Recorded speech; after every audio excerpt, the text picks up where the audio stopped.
लो कि तुम मुझे 2 से 3 लाख रुपए दो, उसके बाद तुम जाना यहाँ से, वरना तुमको हम लोग जाने नहीं देंगे यहाँ से। बोले कि खाना वाना बनाना था करके यहाँ से लेके गए। फिर वहाँ जाने के बाद फिर उनसे पूरा घर का काम वगैरह कराने लगे। फिर कराने लगे तो पूरा घर का काम वगैरह करने लगी। फिर मेरे पास ऐसा शिकायत है कि ऐसा ऐसा बात है। तो मैं बोला कि चलो आप जैसे भी करके एडजस्ट करो। 2 साल की बात है, अब हो गया, वहाँ जाके फंस गए। तो 2 साल का एग्रीमेंट हुआ था।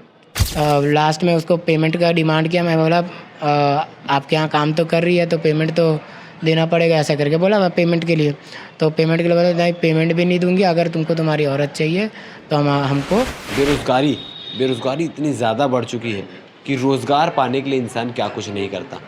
और छत्तीसगढ़ पूरे भारतवर्ष से तमाम लोग जो हैं विदेश जाते हैं 4 पैसे ज़्यादा कमाने के लिए, कि वो कुछ पैसे कमा सके, उनका घर परिवार हंसता खेलता खुशहाल चल सके। मगर ऐसे कई सारे केसेस देखने को मिलते हैं कि पैसे कमाने के लिए अपने देश से बाहर तो जाते हैं, दूसरे देश तो जाते हैं, मगर वहाँ फंस के रह जाते हैं। जब वो अपने देश अपने घर वापस आना चाहते हैं तब कई प्रकार की समस्याएं खड़ी हो जाती है। और कई लोगों को जानकारी के अभाव में ये भी नहीं पता होता कि वो जिस तरीके से दूसरे देश जा रहे हैं वो लीगल है या इलीगल। कई तमाम चीज़ें होती हैं उसमें, कई अथॉरिटी है जो सामने आती है और कई ऐसे एजेंट हैं जो सामने आते हैं जो लोगों को काम का लालच देकर दूसरे देश लेके जाते हैं। हमारे साथ शख्स मौजूद हैं योगी मुकेश जी। इनकी धर्मपत्नी आज से महज 8 महीने पहले अरब कंट्री जाती है ओमान काम करने के लिए। इन्हें बताया जाता है कि काम दिया जाएगा और 8 महीने तक लगभग पेमेंट जो है वो बराबर आता है। मई में जाती हैं, दिसंबर तक बराबर पेमेंट आता है और दिसंबर के बाद ऐसा मामला हो जाता है कि उनके साथ बदसलूकी की जाती है, गलत व्यवहार किया जाता है। और जब वो ये सारी चीज़ें देखकर वापस अपने देश अपने घर आना चाहती है तो वहाँ से उन्हें आने नहीं दिया जाता। क्या कुछ पूरा मामला है, उनके हस्बैंड हमारे साथ मौजूद हैं, बातचीत करेंगे। मुकेश जी, आपकी बीवी कब गई थी और कैसे गई थी? 31 मई को गई थी और यहाँ से उनको ले जाया गया वहाँ हैदराबाद। और यहाँ की कुर्सी पार के कोई व्यक्ति है जिनके थ्रू अब्दुल्ला नाम के व्यक्ति के साथ संपर्क हुआ, तो वहाँ अब्दुल्ला कुर्सी पार्क है कि हैदराबाद? हैदराबाद वाले हैं। अब्दुल्ला हैदराबाद वाले हैं। हैदराबाद से फिर उनको वहाँ संपर्क हुआ, वहाँ से संपर्क होकर फिर पूरा बात होके फिर हैदराबाद से इन लोग को भेजा जा रहा था। तो इनका फ़्लाइट वगैरह कुछ कैंसिल हो गया पकड़ा जाने की वजह से। गलत वीज़ा में भेज रहे थे इनको, टूरिस्ट वीज़ा में भेज रहे थे, तो गलत वीज़ा में भेजने के कारण से उधर कैंसिल हो गया इन लोग का फ़्लाइट।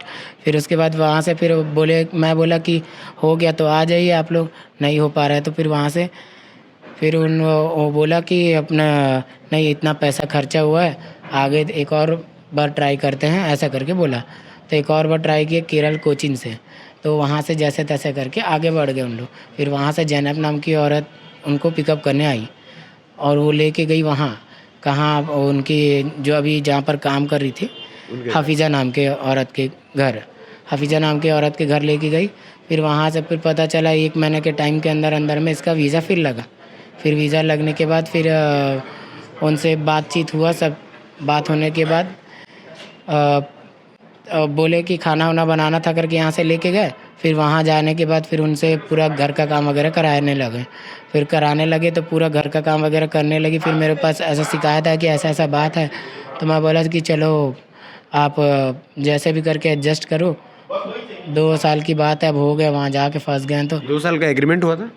अब एग्रीमेंट तो हुआ होगा सर, वहाँ जाने के बाद उन लोग करवाए होंगे। आपको किसी प्रकार का डॉक्यूमेंट या कोई पेपर या कोई नहीं, जानकारी मेरे दी पास कुछ गई? भी जानकारी नहीं है, ना कोई डॉक्यूमेंट है।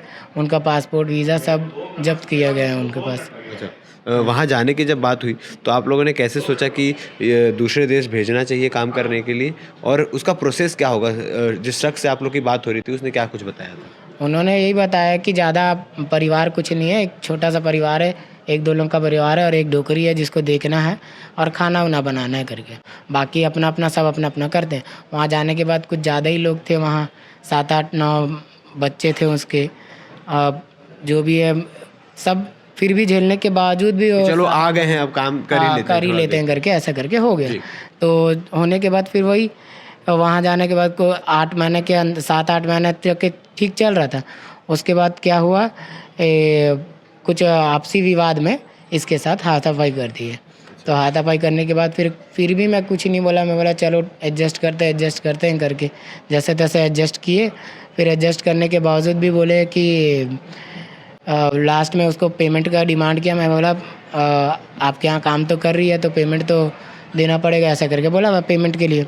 तो पेमेंट के लिए बोला नहीं पेमेंट भी नहीं दूंगी, अगर तुमको तुम्हारी औरत चाहिए तो हमको तुम 2.5-3 लाख रुपए, मतलब 2-3 लाख रुपए मेरा जो खर्चा हुआ उसको देना पड़ेगा, वरना मैं। ये बात किसने कही आपको? मालकिन ने, उनकी मालकिन हफीजा ने। अच्छा, हफीजा ने। जी। तो जब आप लोग को वहाँ गई, किस सैलरी में और क्या काम करके बताया था कि ये काम करना है? सैलरी 25,000 का सैलरी बताया गया था और काम बताया था कि खाना बनाना है। अच्छा, तो खाना बनाने के काम से फिर पूरे घर का काम करवाते थे आप? जी, खाना बनाने के काम से पूरा घर का काम करवाते थे, फिर भी एडजस्ट करने के बावजूद भी ऐसा हुआ है। ओमान जाने के बाद लगातार आपकी बातचीत हो रही थी, संपर्क लगा हुआ था? लगातार संपर्क लगा हुआ था, व्हाट्सएप के ज़रिए सब बातचीत हो रहा था। सब बातचीत होने के बावजूद भी अब और कुछ विवादों के वजह से उसके साथ हाथापाई वगैरह हुआ है, और होने के बाद अभी ये बात आपको कब पता चली कि हाथापाई हुआ है और वो वापस आना चाहती है? ये दिसंबर के अंदर, जनवरी में ही, दिसंबर में ही हो गया था। तो फिर वो बताई नहीं, तो फिर कुछ दिन बाद मेरे को बताई, तो फिर मैंने एक्शन लेने का सोचा।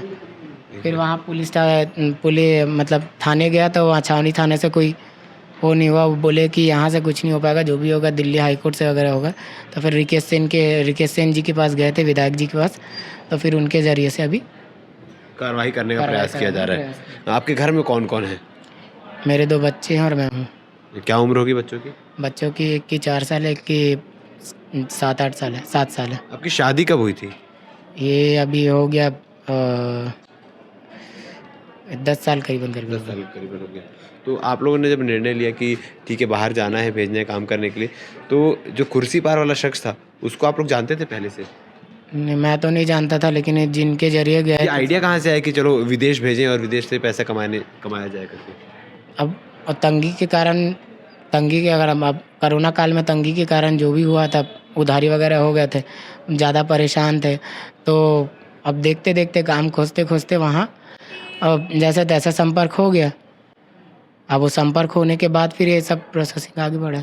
कोई वीडियो आया वहाँ से आपकी धर्मपत्नी का, उस वीडियो में क्या कुछ बताया गया और वो वीडियो यहाँ तक कैसे पहुँचा?